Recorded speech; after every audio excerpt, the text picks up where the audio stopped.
After the conversation, a woman led me, together with the others who had made it through, to an area of the agency that would be our accommodation. I mostly kept to myself during that, and watched the others while listening to the woman. In our changing and styling room, there were even some pieces from previous collections available to us, which we were allowed to use for the next shooting. That worked out well, because I had not really brought many clothes with me, so now I basically had nothing. After the woman had said goodbye, I saw the others talking about who would share a room with whom and who would wear what. For me, that was not really my thing. Quiet as I am, I left and looked around a little, choosing a room for myself.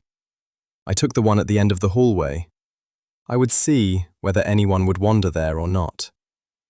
After I had showered, I lay down in a bed, and strangely enough, I had to think of Mr. Nohr. Such an interesting man.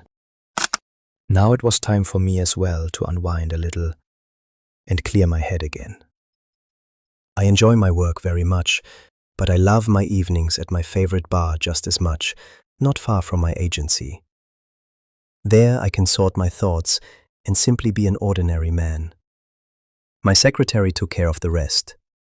Every single time I am grateful to her for her work at my side.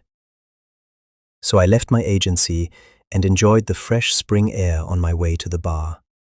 At the same time, I actually found myself thinking of Noel and how, with his way of being, he managed to wrap me around his finger. Usually I would not have let someone else move forward like that, or given them a chance to prove themselves, but with him it was different.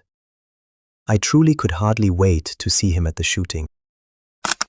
I must have fallen asleep somehow. When I woke up, it was already dark. I looked around and realized that no one had come into this room yet, at least not as far as I could tell. I think I should stretch my legs a little and find somewhere where I can let my thoughts wander, and maybe get a little something to eat. Freshly changed into something comfortable, I went out into the still unfamiliar city, walking along the streets. A place very close to the agency looked inviting, so I went inside.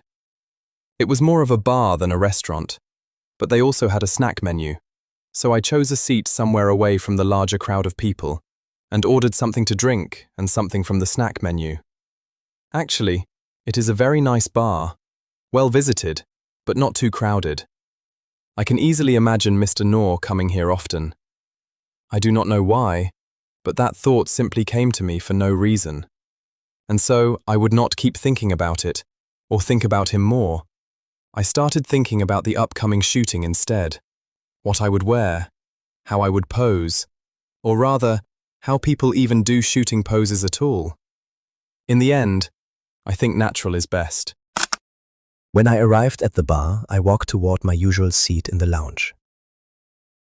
On my way there, I greeted one guest or another and spoke with them briefly. I always do that. It also helps distract me from my work a little. When I think about it, this is where my private life takes place. People come and go. With some of them, I even talk late into the evening. While my thoughts continue to circle, I ordered myself a cocktail and some fruit with it, basically the same as always. Occasionally, I add a coffee as well. After I had received everything, I looked around the room a little. Today, there was not much going on, and because of that, there was no loud background noise either. There were certainly other days here, days with plenty of commotion and noise, but I liked those as well, just as much as the quiet days, like today. In 2 days, the test shooting would begin, and there was still quite a bit I had to prepare for it. So I let my thoughts circle around that subject, not knowing that Noel was in the same place, in a corner I could not see from my seat.